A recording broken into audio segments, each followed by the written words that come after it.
All right, howdy. Welcome back to WindleyMania, the greatest podcast that you've never heard of, brought to you by the greatest band that you have never heard of, that band being Windley. You have to follow at Windley_band on all the social medias to look at us, to scream at us, to shame us, and all of the above.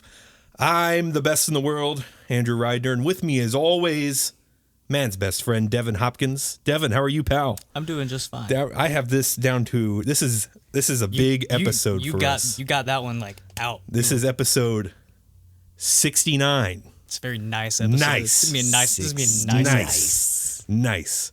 And every time I open up, I always have to hold back. I want to do the show like Mad Dog Chris Russo, who's a sports radio broadcaster. And the way he always opened up his shows, he still does to this day on High Heat, he just screams like he goes up. He does like a, I didn't do it very good justice. It's sort falsetto. It's not a falsetto. It builds up. It's sort of like he does that. The THX intro. Yeah, sort of. And I kind of wanted to do the fuck the WindleyMania for this week because, of course, fallen brother. We always talk about our fallen brothers. The Iron Sheik. Oh, yes. That is correct. Died at the age of between 80 to 84.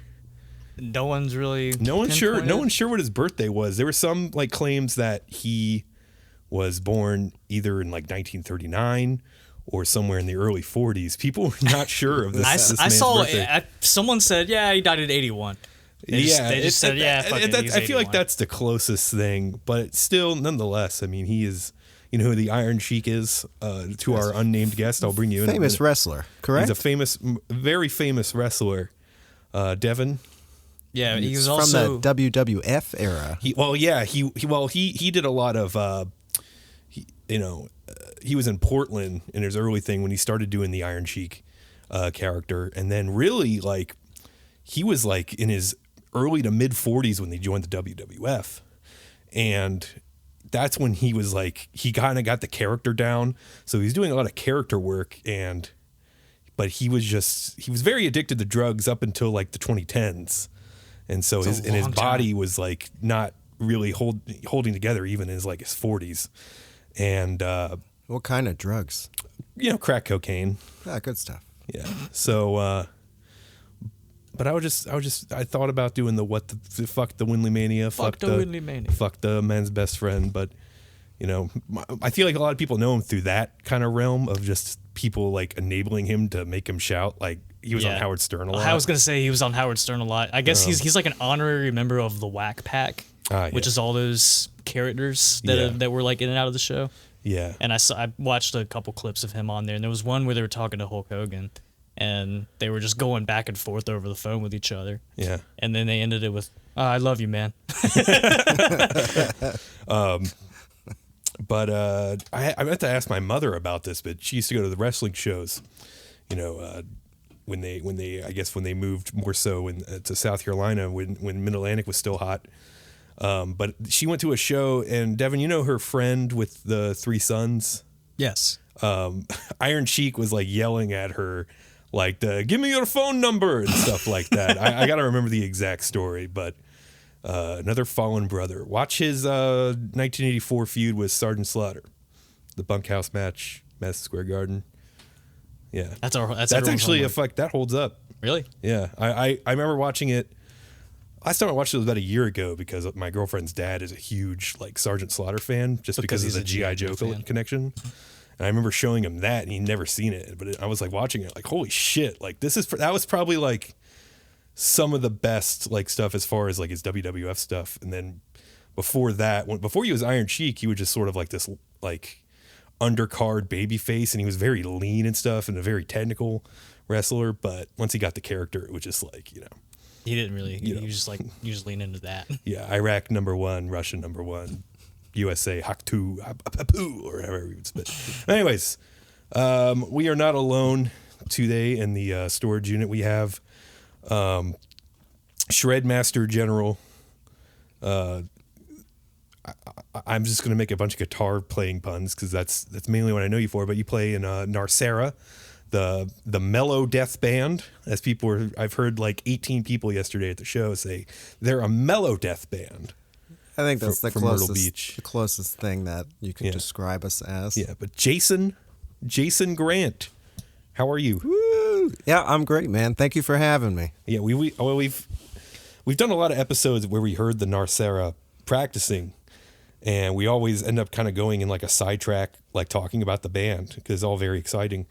And we were like, well, we should probably actually have a representative. Yeah. Well, we've had Chad on in the early WindleyMania days. The pre-Nawcera days. But again, one of them has to come on, and yes, it's you. Yeah, I'm here. I guess I'm like the granddaddy of Nawcera, I guess. What do you mean by that? I feel like isn't there a member who's older than you though? Well, like yes. in the band, wouldn't he be considered the granddad? Steve is vastly older than the rest of us. He's a little more grandfather. I'm catching up.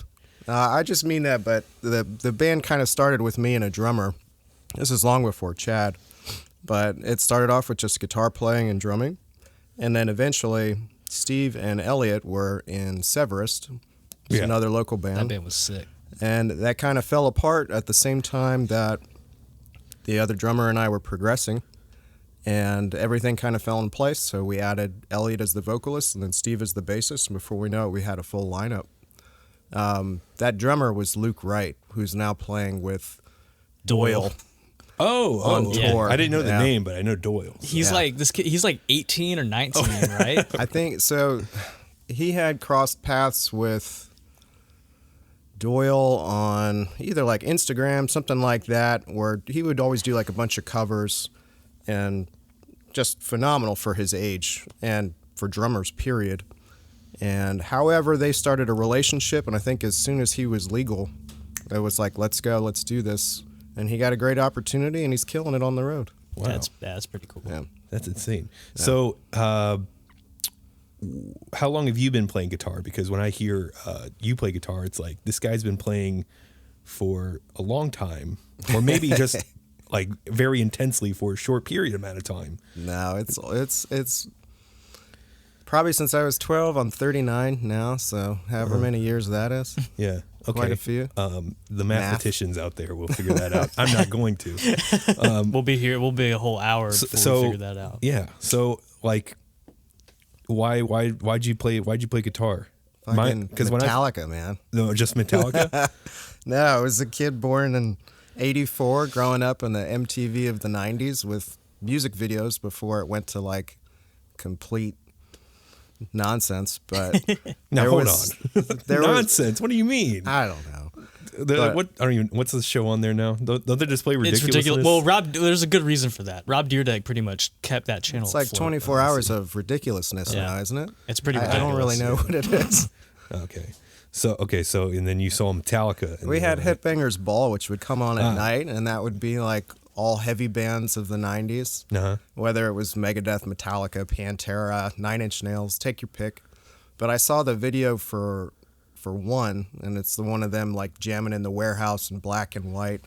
And by the time it gets to the heavy part at the end, I'd never heard anything like that in my entire life. And that was it. I just wanted to play guitar at that point. Sure. There's a lot of guys that are old like me that fell in like the same guitar path where it's like Metallica worship. Yeah. But we've been struggling for like 20 years trying to wait for like the next good Metallica album to come out. So it's kind of like being like, oh, I listen to old Metallica versus like being a closeted fan and then lying about hating Load because I actually really like that album. I haven't listened to that in forever. You're not missing too much. But the new album, I'm really proud of them. They've done well. Like I've listened to a few of the songs. It took me about like a year or two to actually sit down and listen to Hardwired. Yeah. And I thought that was actually like really solid for what it was. But you're never gonna get Master of Puppets again. You're never gonna get Injustice for All again. And that's like the stuff that I really fell in love with. But as the years progress in high school, Metallica puts out crappy albums. You find heavier, faster shit that your friends show you. Sure. So you start listening. Like at the time, I think early 2000s, it was all about Opeth, Nevermore, Soilwork, Meshuggah, In Flames. Lots of like mellow death. so you can hear a lot of that in my playing. Yeah, absolutely. Yeah, and a lot of those bands progressed, so they don't sound like that anymore. But in my head, I never did. So I just kind of stuck with that early 2000s kind of sound. Yeah. Kind of before core kind of took over. Sure. So I kind of live in that realm and use that Kirk Hammett crutch of a wah pedal and fake it till I make it. That's about all I got. You mentioned In Flames, and but like the Horacle album is like one of my favorite like metal albums specifically, and now that you said that, it's kind of like it's clicking with me, like listening to you guys practice and you guys play at the shows. That is definitely clicking with me as far as like how you make your lines and stuff. Yeah, we have one guitar player, so most of the time I'm playing those kind of like harmonies by myself. So it's not you don't get the same In Flames vibe, but there's a lot of trim picking stuff in there where I'm kind of doing it. Kind of does sound it like it, but yeah, I do my best. If we had another guitar player, it's another ego and more drama, and then the whole writing process goes out the window. You're looking at him. You want to get in a fight in the future? We play guitar in your band. That's what I'm known for. I'm known for getting very mad and fighting with other people. That's your thing. Yeah. So you told me that you were from Virginia, right? Yeah. And how long were you there until you moved here? So born and raised in the northern area in that Fairfax County, Centerville, Manassas area. Manasses? Manasses. Oh, I see. Manassas. Yeah. Some people. It's a little hairy out there. Yeah. Yeah. So I don't know. I haven't been up there in a while, but in my 20s, I was living in like Hampton and Newport News, near like Norfolk, Virginia Beach area, and that's kind of like what I consider home at this point. Uh-huh. But I've lived here for 6 years in Myrtle Beach, and I'm not planning on going anywhere. Family's here. Got the band. Sure. Yeah. What else do you need? Yeah. So were you kind of exploring your local music scene when in Virginia? Yeah, I had originally gone there for school, like Christopher Newport University, and I met some metalheads there. And I had a couple little projects, but nothing ever like bloomed into like a full lineup and stuff. But there was a band that I had before I moved, so maybe like 7-8 years ago. We were called Donzer. Donzer? Yeah. Spell that. It's not my choice, but we kind of just, democratically voted on it, and that was like, I wanted to be like, God damn, you guys remember that there was like a YouTube short of the guy that was man, I wish I could remember the name, but it was like this like fight-oriented laser raptors. Hitler was involved. It was like 15 minutes long. The was that the Ultimate Showdown thing? No, never mind. That was it. Never mind. That's gonna. That's the first thing that came to my head. Yeah, but it's like ultra violent, but there's like, it's like Lethal Weapon meets like a kung fu movie and fighting and all this stuff. Either way, there was like laser raptors in it, and I was like, let's just call our band Laser Raptor.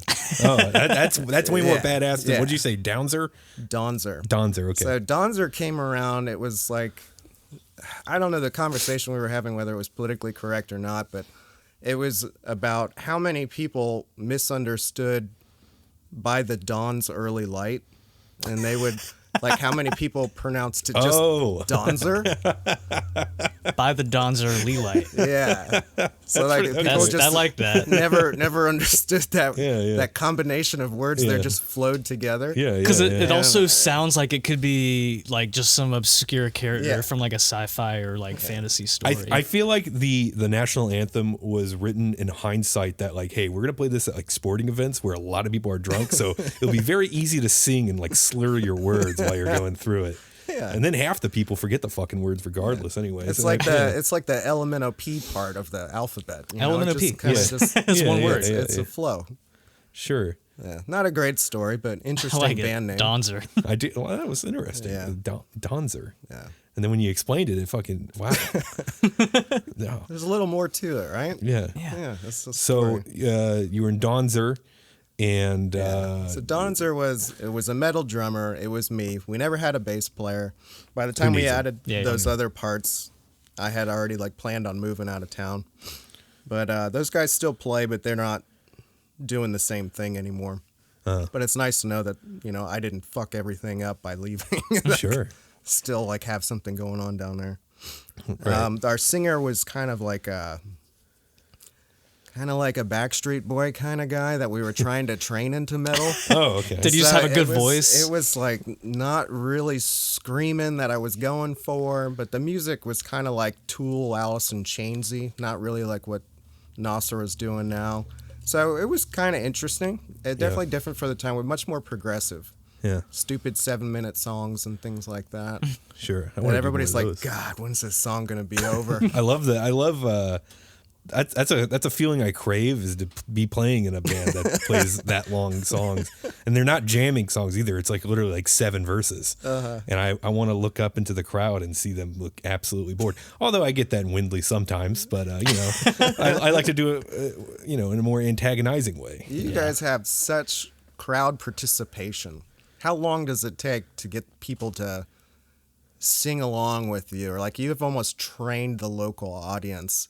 Like 4 years. I see like Garrett jumping around. They know when to get in a circle. They know the words. It took us a while, really. Like it's impressive. It was not overnight. I mean, it took us having our stuff on the internet for long enough, and for us to actually get people to continuously like return to our shows and things like that. But it's really cool to see now, especially like at home. Like I think it's a key thing for the success, especially of a band in your style. Because you're kind of, the lyrics are already borderline emotional, but if people aren't feeling it, it's just another band, another song. But they really get into it, man. They really do. That's good. Yeah. As an outsider looking in, it's impressive. Oh, thank you. It means a lot. I don't really think about it too often, but yeah, it's pretty cool. You should turn your guitar up louder too. And I've thought about, every time I feel like I am turning it, like I'm getting progressively louder. So like a year ago, I was super quiet. Yeah. So yeah, but I don't know. Especially that building, I always get kind of nervous because it's just cinder block. That was another thing that took us some time too. Was to like, it took us longer than it really needed to us figure out good volumes. Yeah. So, but next time at Fresh Breed, I'll make sure to be obnoxiously loud. What's the worst? Somebody yells at you to turn it down. That's basically what Daryl was doing to me yesterday. I've heard that a couple times. I am going to ask about your rig, but I do want to ask you about when you moved. You said you moved here 6 years ago, right? Yeah, that's about right. So did you... What was going on 6 years ago? I mean, were you into like anything? It's just pre-COVID. Okay. So I think like 2017 is kind of so. There was a couple of good years before COVID hit. Sure. But I mean, were you like going to any like shows that may have happened in that time?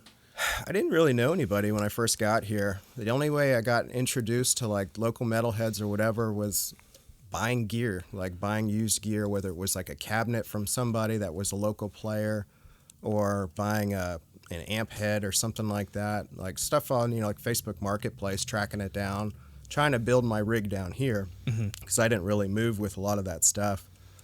And slowly I got involved with Visions of Brutality, so that was kind of my first in here playing with another band.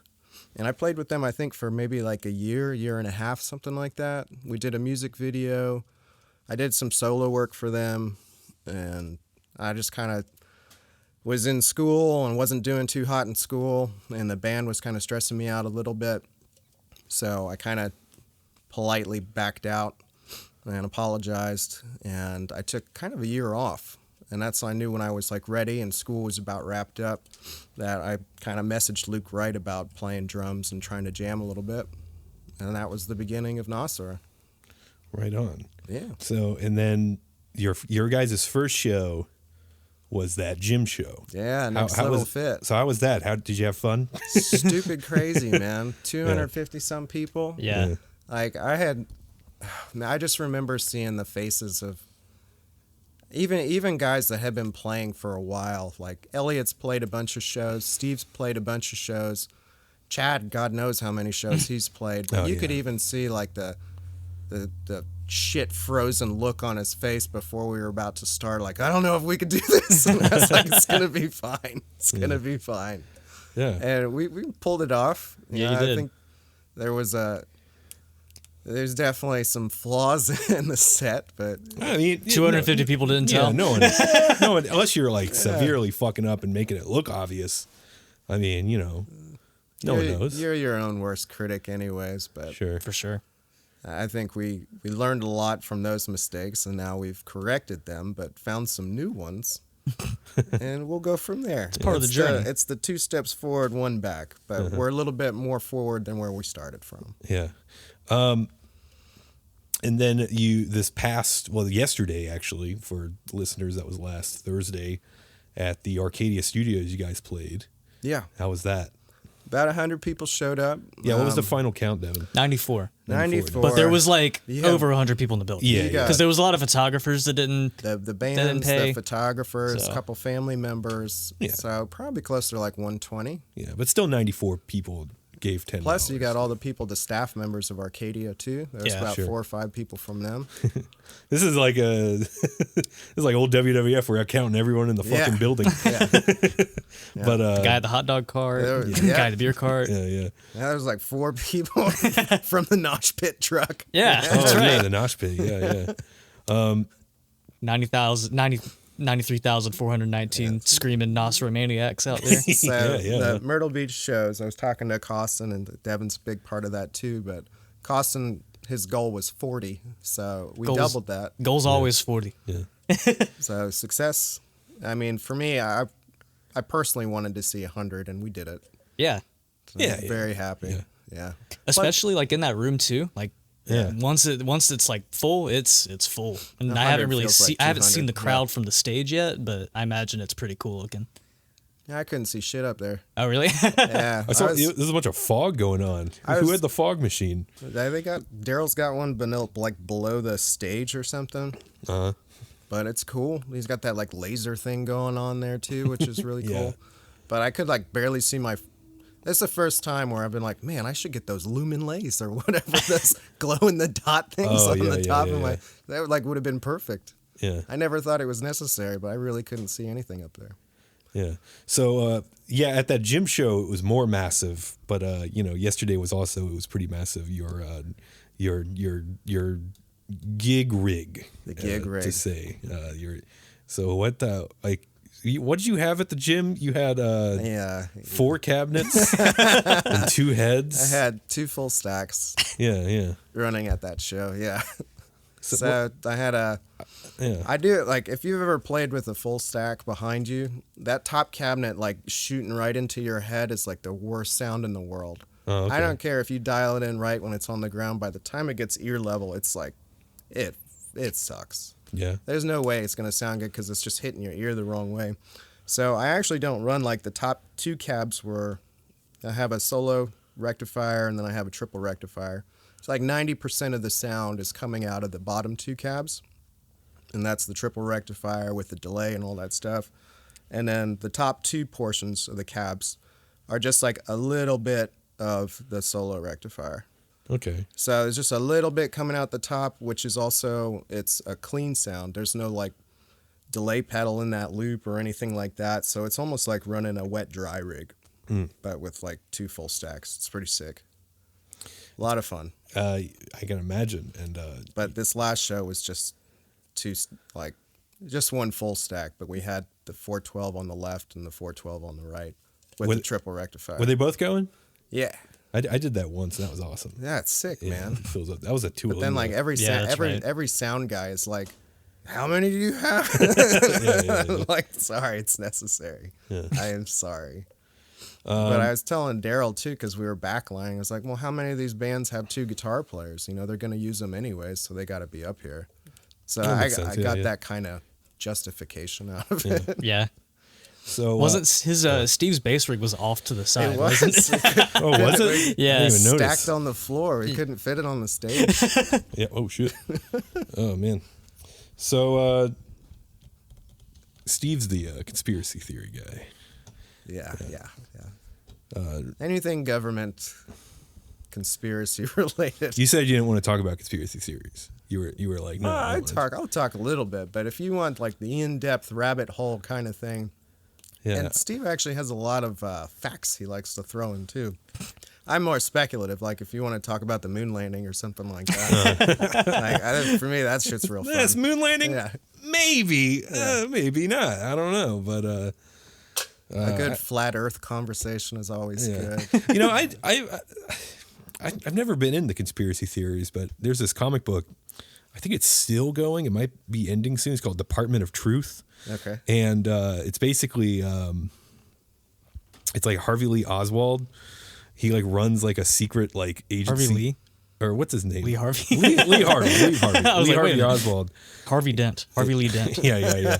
Lee Harvey Oswald, he runs like this secret like fucking like agency in the government, and like it's like these people, there's like a real thing in the comic book world in this comic that like if people like believe into these conspiracy theories, they become true. So there's like this, like the first book, there's like a bunch of like rich guys, and they're all sort of like being like the puppet masters behind like the flat earth thing, and then they all get in like a jet plane and they go to like the part where the earth actually ends, and it's like, it's happening, we did it. And that book's nuts too. And James Tinian the Fourth, the writer. But fucking comic, you like comic books? I have some buddies that are like diehard into them, collectors, like thousands of dollars worth of books, like retirement invested. Damn. And I'm like not even. Like, I think if I was into anything, it'd be guitar stuff, but I'm such a cheap ass that like I can't bring myself to collect more than the guitars I need. Yeah, I don't. That's like I have. Well, Devin, you're the one that buys guitars all the time. Well, hold on. I worked at Guitar Center, and that was bad for me. Yeah, it was really bad for me. Yeah, I would be in trouble too. Yeah, because like they give you it's a pretty solid discount. Yeah, and I was like, hey, I want that, but I need to get rid of something, and then I'd be like, I don't really want this anymore. I want this instead. But now I'm set with what I have. And if I'm buying anything new for myself now, it's like I'm looking at cheap stuff again, because cheap stuff is like still fucking great. Like the Joyo stuff, even the Amazon pedals, those are supposed to be pretty good. Yeah. I went down the pedal rabbit hole for probably a good 3 years. Like once you first discover pedals, it's like, oh man, it's like you just opened up something that's like you can change everything. Yeah, that's why like. Being primarily a bass player, I was so glad that like when I worked at Guitar Center, I did not fall in love with pedals that much, because like I got like 4. You already have way too many. I have too many. I don't even use them all. Yeah. But if I played guitar, I'd have like a double decker pedal board. Yeah. Because I don't really play guitar that well, so I would need to cover that up. That's why. See, I play guitar very well, so that's why I only have. I agree. That's why I only have 3 pedals and 1 tuner. You're not hiding behind the pedals. Hell no, dude. Why would I do that? No. Are you set with everything you have, or you want more shit? Never. You want more shit. I tried to trim it down because I had so in the world of the Pedal Train pedal boards, there's the Pedal Train Pro, which isn't like the 42-incher, but it's like 32 or 36. Basically, it's like 3 feet of pedal board. And I think at one point I had 19 pedals on there. So I was so obsessed with trying to make my guitar sound like a synthesizer. Interesting. Took so many pedals. Now, can I ask you why? I don't know. It's my favorite sound in the world. Oh, just synth? Yeah. Okay. Yeah. Devin's got his synthesizer. Is it a bass synthesizer? Yeah. No, it's just a regular Boss one. I actually started using that one too because there's I don't use it the way that this other guy does, but I think it's Pierre Nielsen or whatnot. But he's the guy that filled in for Meshuggah, and he's like Scar Symmetry, just a phenomenal like guitar player. But for his like last album, what he does is you can blend like clean with that synth sound, and so he does that with his lead tone when he plays like leads, and it's pretty sweet. Getting a weird buzzing. Hopefully I can fix that. So what do you have 2 like just like pretty crazy metal guitars, right? You have like your Flying V. Yeah. Was that a Jackson? Or they're like Frankenstein. Oh, you guitars. like built them? Yeah. Yeah. What are they made out of? Well, so wood. What, Devin? Balsa wood. There's like a handful of guys that make these kind of Fender scale bodies that are like bolt-on. Yeah. So if you got a Fender neck, you can get whatever shape you want, and they bake the scale and they drill all the holes in for the pickups and the whatever you need in there, the bridges and all that stuff. So you just bolt it to whatever neck you want to. And the Jackson neck that I have is like an RR3, like a Randy Rhoads, but it's 22 frets, 25.5-inch scale, so it fits that Fender scale. So I can put that V on that neck, and then all the hardware I just throw into it.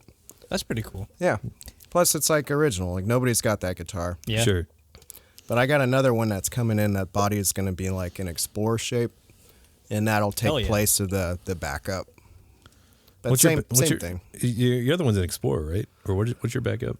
The backup, it's another V, but it was a crappier body before I found out about this other builder out of California that's doing the bodies for me now. Oh, okay. Yeah. See, I use that thing, and that's Devin's, and I still need to buy it from him. Hey, it's kind of custom. It's very custom, actually. Yeah. Fell off the truck.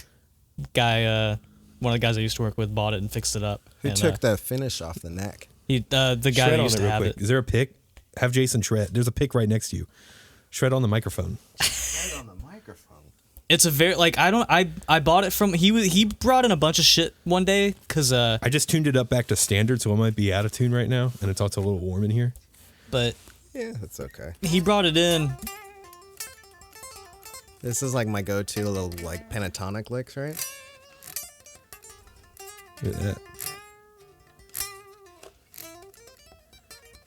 I play like 3 scales, and that's about it. I don't play any scales. None? Well, I don't know. There's like this 3 on a string like exercise I'll do sometimes when I'm just sitting on the couch. Look at that. Yeah, my strings are all like floppy. Oh, yeah. This has got some nice tension to it. I'm a sucker for a Les Paul. I never was like a Les Paul like fan because I didn't like the necks. It's the most iconic guitar ever. I would say, arguably, next to the Stratocaster. Well, yeah, but my first guitar was like a fake Stratocaster. The Best Buy one. Yeah, the Starcaster. and then my stepdad, I started using his, and I really liked that guitar. And all the Les Pauls I played had like that big neck. Yeah, I did get a what was that thing? The LTD. Yeah, I had one of those, and that was like a blue Les Paul thing, and that neck was like super. It was a U line or U thin or whatever it's called. Yeah, that's a really thin neck, and I kind of like that stuff too. But then that one's I like the neck on that, and I like those are both bridge pickups, right? I believe they are. I just moved the one up to the neck. Yeah, those are not the ones that came with it. I forgot what they were actually called because I guess he had those 2 laying around, and he just put them in there, and it sounds fucking awesome. Yeah, it does sound really cool. That's like half the battle. The only thing, like, you can play any guitar. Like, I'm not a big sucker for the whole tone wood thing. Like, yeah, that never really made sense to me on electric guitars, especially. Yeah. It's more about the balance. Like, you ever had a guitar that does the neck dive thing? Oh yeah. That's I actually have my Telly does. I noticed that's got to happen with basses all the time, I would assume, right? My Reverend doesn't. I had a jazz bass that kind of did. But my Reverend that I primarily use, it's the body is like chambered, so it kind of like is balanced. So it doesn't do it like a little bit maybe, but not a whole lot. Yeah. Yeah, that's like the thing I hate the most is the neck dive. So the bodies I get, they're like solid mahogany. It's like the heaviest thing. Sure, yeah. Most of the Les Pauls have those like mahogany bodies too, so they're always like, they feel like boat anchors. Yeah, I don't know what that is. It doesn't feel too heavy. Well, it's got some weight to it. Yeah. Well, the Stratocaster. You're in right around that 7.5 to 8 pound range. Yeah. Where a lot of guys are like, "Oh, that's too heavy. I'll never." Well, those standard Les Pauls, like Superman. Those super strong. Those Gibson ones are like those are the heavy ones. Yeah. Except for the tributes in the studios, they're around like the 8 pound range of the Epiphones. I think my Stratocaster is a little heavier than that. Really? Yeah. Oh. Which is weird. This is pretty heavy, man. I'm not gonna lie.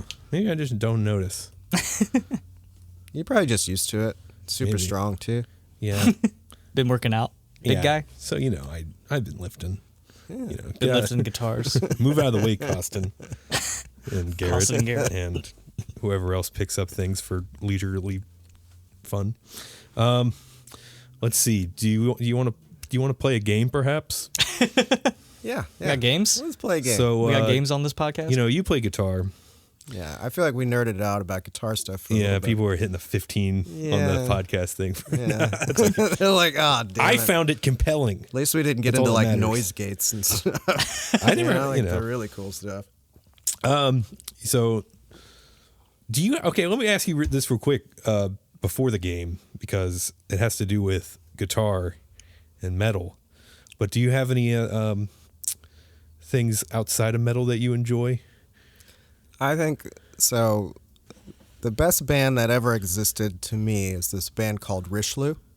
Richelieu. It's like For some reason, I thought you were going to say the Eagles. No, it's like this acid rock band that existed that was years ago. Like maybe like I don't know, less than 15 years ago. I was really into like Tool and Alice in Chains, and I used to just blare it after work at the bar, and it would play through all the speakers.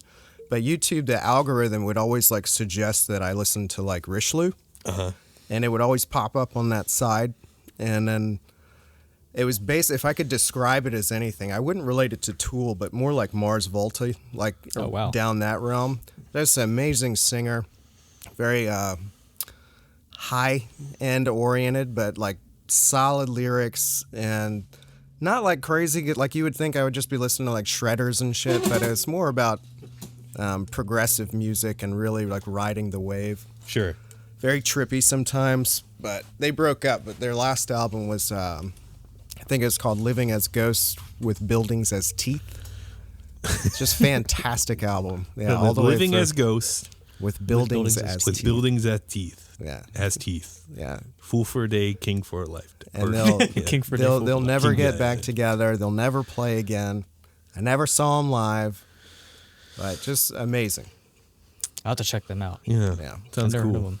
I had a band like that too. I discovered like randomly. Their CD was in like the 25-cent section. They were called Volante. Oh yeah, I remember you showed me And that. I wish they teased getting back together, but they were like they're from Maine, and like their Facebook page has like 100 likes or something. Yeah. And for some reason their CD made it down to Myrtle Beach, and that's like, oh man, what how did I describe that? It's almost like Sunday real estate cursive type of band, like post hardcore like emo kind of stuff. And They did have some Coheed elements as well. I haven't listened to them in so Sure. long, but I remember that when I was Static listening Over to it. Sunrise, I think, is the album that I found. It's a good album. So yeah, Richelieu. What is it again? Richelieu. Richelieu. Rishloo. I think it's like a Catholic thing or something. I'm not. There's like a. It's not just an imaginary word. There's some depth there. Sure. Going back to what band it is. names, where did Nawcera Yeah, come hold from? on. Yeah, with Nawcera, where'd that come Is it from? Nawcera or Nawcera? We always use both interchangeably. I knew this would come up. I forgot to Yeah. ask. I was This is going to be one of those debated names. because by- Chad doesn't even know. yeah. Yeah. Chad's a Nawcera guy. I'm a Nawcera guy. So it's just, they came around like a play and scribbling up the words for rhinoceros. And I was a big stickler for, okay, the band name has got to end in A. The band name has got to have 3 syllables. So if there's an encore. That's interesting. Well, yeah, well, if there's an encore, it's got to be like, Nawcera, Nawcera. You know? Okay. That's cool. That's If you a got- good way to think. If you got like 4 syllables, it's a little too much. Like metallic or however. Okay, yeah, like yeah, it's yeah. just hard Queens to chant. of the Stone Age. Queens. Yeah. That's a good way to like. I'm going to start my band, but I want to be prepared for when people don't want to stop listening to it. And they want Oh, more. world is a beautiful place, and I'm no longer afraid to die. See, they never get that. There's no way in hell they It's get too that. much. That's interesting. What does it mean? So I was bound by those constraints Were you? from the beginning. You did that to yourself. From the beginning, I was very hard on myself. Yeah. But yeah, so the rhinoceros was the beginning of it, and just messing around with those words, shortening it up and coming up with Nawcera. And I don't know, the logo came second. I did the logo and it looked badass, and nobody seemed to care that that's what the band was going to be called. So, normally you got people that are like, well, I got this idea for a band name too, or they have their own logo or whatever, and it's like, I just really wanted to be called this. Yeah. Everybody ran with it. I don't really think it matters what the band name is, because there's so many dumb band names. Like Windley. Yeah. That's 2 pretty syllables stupid. though. Windley. Yeah. That was the idea. It's brilliant. That was the It's idea. brilliant. You're already set up for success. Yeah, people want to chant that, I'm sure. And you could do the 3 syllables thing.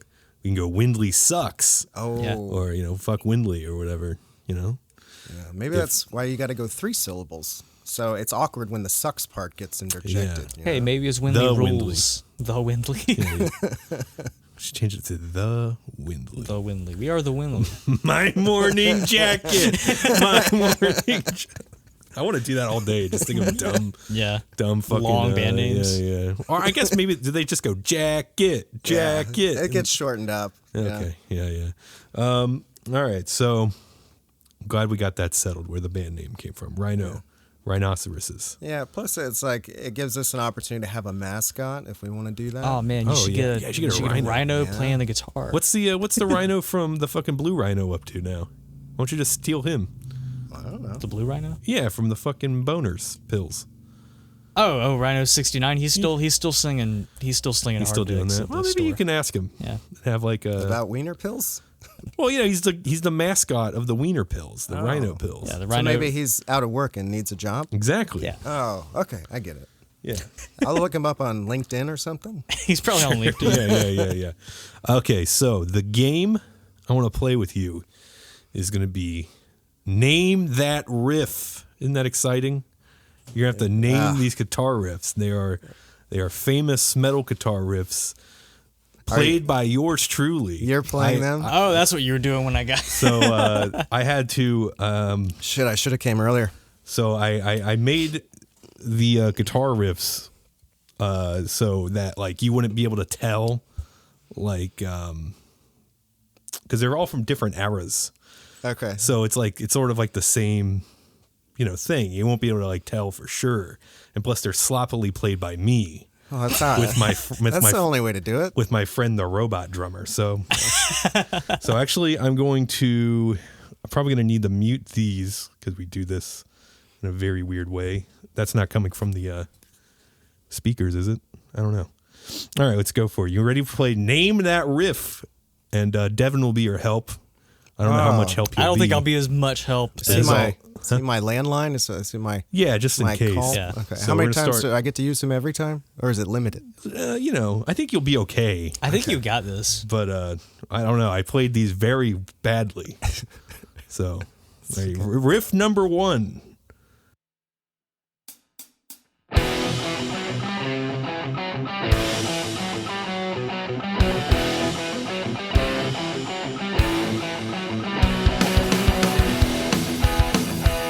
Sounds like Judas Priest. Either that or Iron Maiden. Am I close? What was that? Judas Priest or Iron Maiden? Do you want to? Can you name the song? I don't know it. You were pretty close. That was Electric Eye. Electric Eye. By Judas Priest. I knew it was. I knew it was Judas Priest. Yeah. I was blanking like, on the title of the song. If it was like Painkiller, like I know that one. What's the other one that's like? Dun, dun, dun, dun, dun, dun. I don't know. They all kind of fucking do that, don't they? Yeah, I was got a little confused. Is Electric Eye on? What album is Electric Eye? Is that on? Screaming for Vengeance. Breaking the Law, I probably would have got. Yeah. All right, so you're you're 0 points awarded to you. It's got a half a point. Okay, I'll give you 0.5 for naming the band. I was in the Good ballpark. job, buddy. It's got yeah. I'll take half point. But I'd like to know the song too, because we got to name the riff. All right, now here's riff number 2.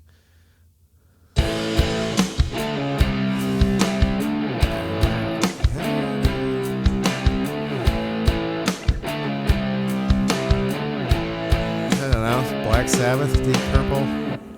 Okay, that's Black Sabbath. Yeah. Do I need to give you a hint for the? I'm not gonna get the song. Oh, you're not a Black Sabbath. I'm like, unless it's like Ozzy Osbourne era, or if it was Sweet Leaf. Yeah. By Black Sabbath. I'm not into like the stoner doom thing. Oh, I tried to. Well, for a little while. I just maybe thought I was putting you in the stereotype. I know. So I'm sorry. You thought you knew me, and now it's like. Well, I just was like, I don't know. You're making me look like an idiot over here. I feel like an idiot. No, I think it's great. So you have 1 point. Everybody's just finding out how much of a fake I am. That's okay. At least it's not my guitar playing. He's like, I know that song, but you played it wrong. I think that. Kudos to the tone there too. Oh, thank you. Wait till we get later on to the So this is riff number 3.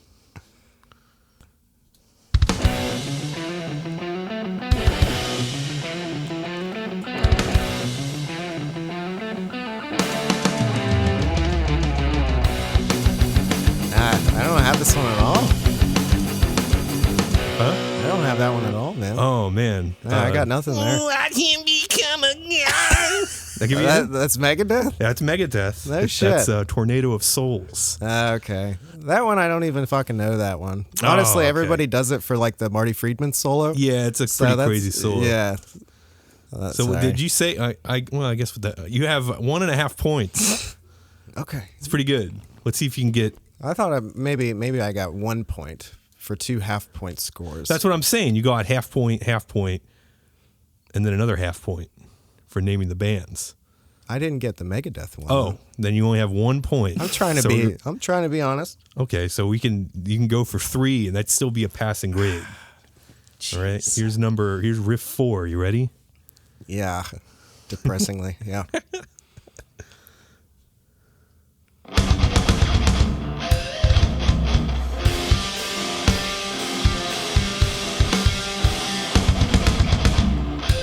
It's Gojira. I'm not gonna know the fucking song name though. What's that? Gojira, but I'm not gonna know like the song name though. It is Gojira. Yeah. It's Ocean Planet Yeah. by Gojira. So that puts you at Half a point. 1.5 points He's now. at For 1.5. real. So you Hey. can go now 2.5, which I'll still consider passing. This might be the toughest one, maybe. So now it's gonna be very awesome. I'm glad I didn't wear a band T-shirt and you asked me to name 3 I songs. was trying to. I'd have been so embarrassed. All right, number 5, and then we'll end this misery for Jason. No, this is great. This is Okay. punishing. But great.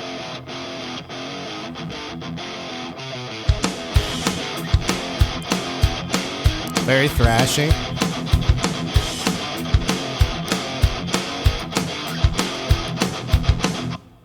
Any ideas? Devin, I had a helper the whole Oh, time. yeah, you I do have never a helper. exploited that. I wouldn't have known. Yeah. I mean, Is that I want to say it's Metallica, but I don't think it's Metallica. unless it's something newer. It's in the realm of Metallica. Yeah, I would reach more into like maybe Anthrax. You already did Megadeth, so you wouldn't do 2 Megadeths. It's in the realm of Anthrax. Some people. Helmet. No, not Helmet. Slayer. In the realm of Slayer. It's in the We're realm of definitely all in the that bands. Bay Area It's thrasher. definitely in that area. Oh You man. want to at least go for the band. In that area. The Bay Area. It's not Exodus. It is Exodus. Oh yeah, I never would have got that. Oh, But I think Gary Holt's fucking awesome. he is. That's why I went to go see Slayer.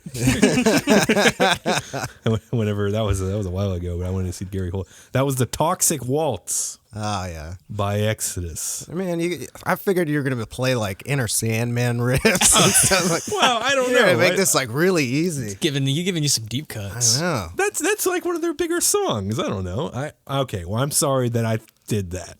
It's nothing like finding out you're not the metalhead you thought you were. So we all learned something today. Then coming Jason's to a the- fucking poser. Then coming to the Poser. Two Dumb Guys podcast. Yeah. All right. Well, so how many? I'll give you the Exodus. You That was got a lot. around That to was a lot of eventually. fun. Yeah. Was it? I enjoyed that. Yeah. Did you like my guitar? Yes. That yes. That took a whole hour. Yes. It's good riffing. Good Thank riffing, you. man. I think I played a couple things wrong, but you know. Yeah, it doesn't matter. I That's play fine. wrong stuff all the time. Yeah, me too. Actually, no, I don't. I'm perfect. Shut up. It's very perfect when I perform. It's the epitome of perfection. Yeah. That's why Wait, they call, you know why that's You're why they so call me. humble, I would never know. Yeah, the best in the world. He's so humble That's where that comes from. Why am I the best in the world? because you're humble. Obvious. It's a good way to like. Yeah. That's the level of confidence I need in my life. Well, you'll get there someday. I guess pal. that's why I'm man's best friend. So What was that? That was 2 points, I guess. So that's 2 more points than you didn't have. I think it's overall it's less than 50%. It's not passing. Well, you gave it a good try. we graded on a curve. Yep. So you actually win. Yeah, because I took the test before you got here, and I got one of them. So like, by me getting one of them, you Pretty getting difficult test then. I feel like most people would have got Sweet Leaf right off the bat. Yeah, I was gonna throw in like a cough too, at the beginning? Because like in the song, the cough. I wouldn't have come up with it. I think like by the time I started listening to Ozzy, like it was more about like Crazy Train and Randy Rhoads. So it's all stuff that's like post Black Sabbath. But every guy that ever talks about metal is always like Tony Iommi is God, and like especially the stoner like doom guys. Shout out Cheap Speed. All about him. Shout out to our boys in Cheap Speed. Cheap Speed. Yeah. Big Black Sabbath fans. I like Black Sabbath a lot. But anyways, what Arguably the beginning of metal. Sure. Yeah. I like to give that to Fats Domino. Oh. I feel like he kicked everything off with his stuff. He was fat. So I think that's how it works. So what does Nawcera have planned in the future? I know there's an album. Yeah, we're waiting on drums to be finished up. Vocals are Fuck tracked. Chad. Oh, come Yeah, on. He's a good boy. He's working on it. He's a good boy. We have faith that hopefully the goal is by the end of July it's done.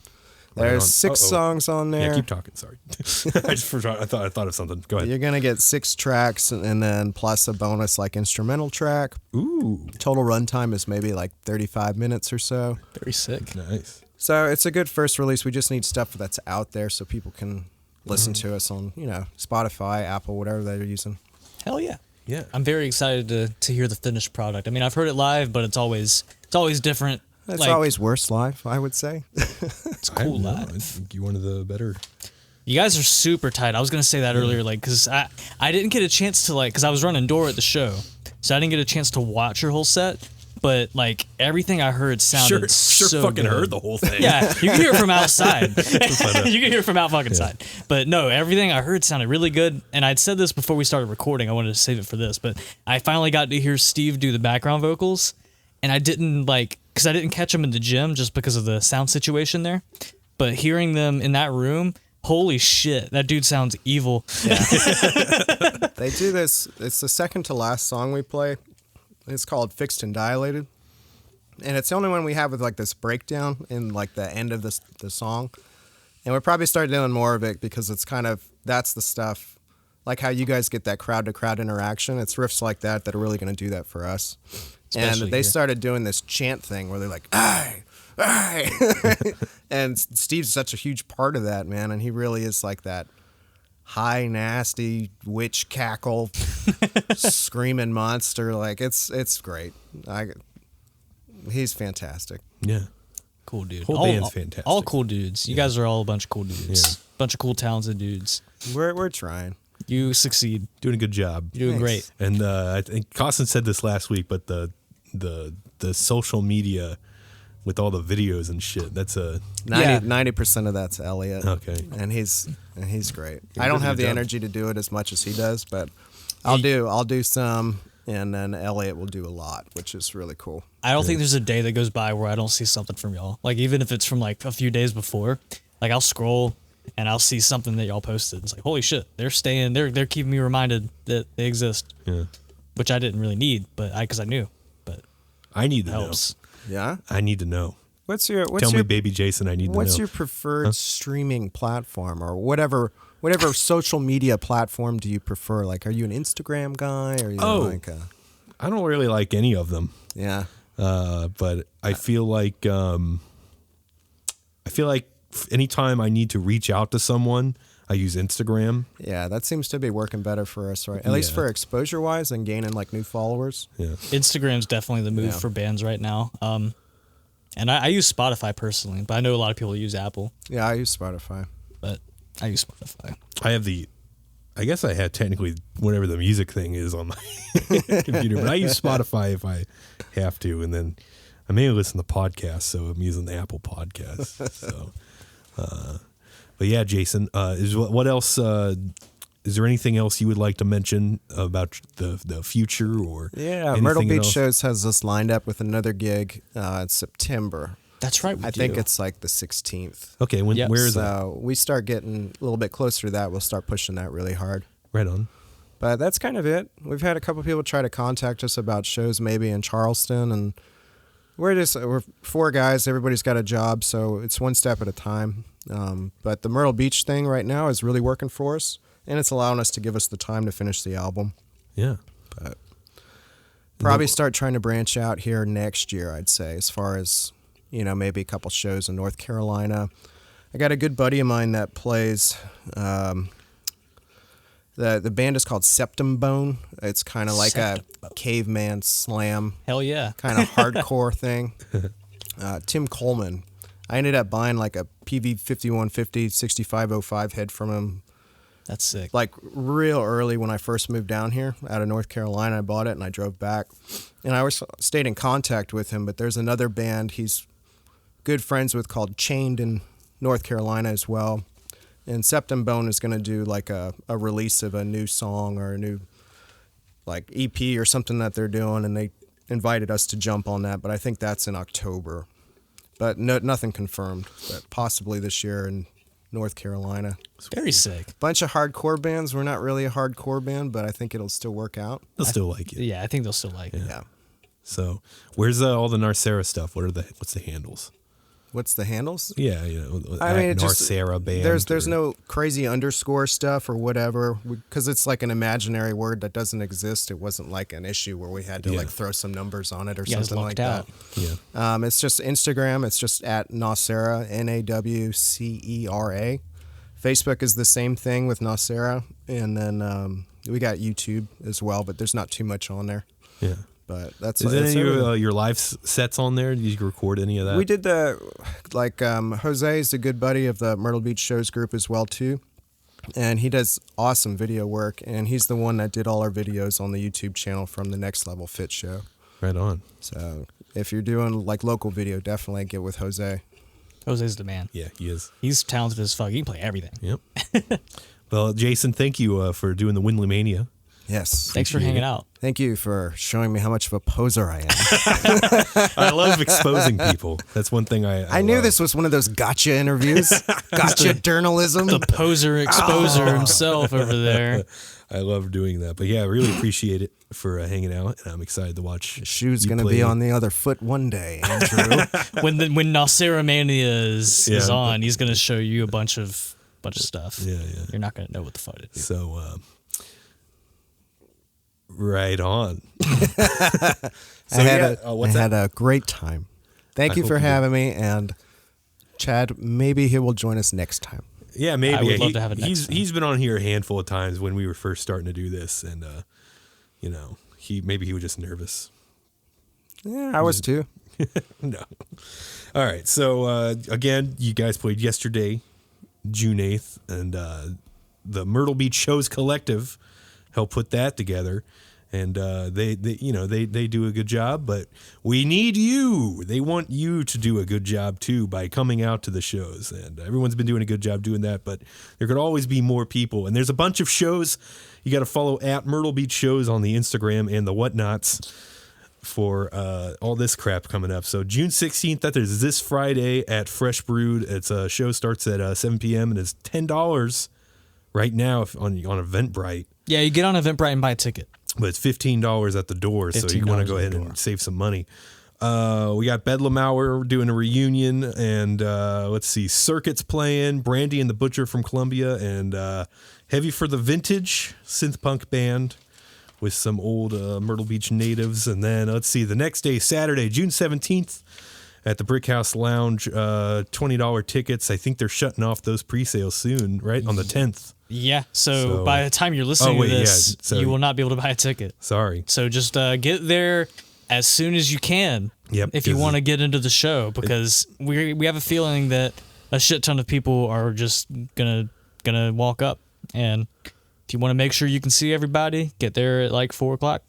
So I'm the show starts at 6 o'clock. Yeah, so get there at 4, What if there's a line? And there's Windley, that's us, baby, opening this bad boy up. Hymns of Blasphemy, A Knife in the Dark, no, they're not playing.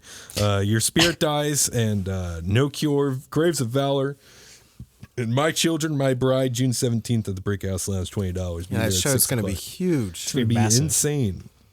Let's see. This isn't Myrtle Beach Shows affiliated. I got a few of those on here. I guess we'll go ahead and shout out. But July 6th That's a Thursday show at the DeVille Skate Shop over there on 38th Avenue. Yep. Okay. In the Food Lion Plaza. Yeah. Used to be Bilo, it's Food Lion now. Let's see, 8:30 p.m., $10. But we got Drew Bears, Electric Pleasure. Devin and Connor are in that band. Yes, we are. And Waters Deep from DC, they're a pop punk band. And then local legends Ocala playing a show. Again, DeVille Skate Shop, July 6th. July 8th at Fresh Brewed. There's a bunch of crazy stuff going on. We got Pleasure Island, Middle Earth, and then the NC Cum Dogs, July 8th, Saturday at 8 p.m., $10 at Fresh Brewed.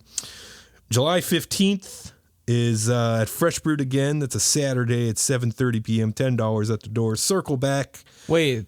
Huh? That's at Arcadia. Oh, I'm sorry. This is at Arcadia, July 15th. Saturday, 7:30 p.m., $10 at the door. Circle Back, Harm, Candescent, and Pressure Falls. Correct? Yes. You All got right. it. You're And doing then great. July 9th or July 29th at Fresh Brewed is that's a Saturday, 8 p.m., $10 at the door. Blight Moth, formerly known as Montecopsis, formerly known as Nowhere, formerly known as something else, I don't remember. Stank Face, and then Hyperloops from Wilmington, and Orange Doors from I believe they're from Charleston. Yeah. Then July 30th at Arcadia, there's another show that is happening, of course, at Arcadia Studios on a Sunday, July 30th. Nag, Corridor, Circuit, and Relief. One of those bands is from the Ukraine. I think it's Corridor. Croatia. Yeah. Okay. And then August 12th at Arcadia. Sick. That's a Saturday, 7:30 p.m., $10 at the door. Manhack, Severed by Dawn, Box Ghost, and Blood of a Saint, and Strike Face, August 12th at Arcadia. And that is all I have written down, so that's where I will conclude all the Myrtle Beach shows and all the other things going on. You do a fine job reading those shows. I try, I'm doing it 69 times. Very thorough. Pretty nice. Thank you, sir. Thank you again, Jason, for hanging out. Thank you for having me. I'm so glad to have you. Devin Hopkins, do you have anything else intelligent to say? Never. I know you don't. I don't know why I keep you around. Actually, that's not true. That's why I keep you around.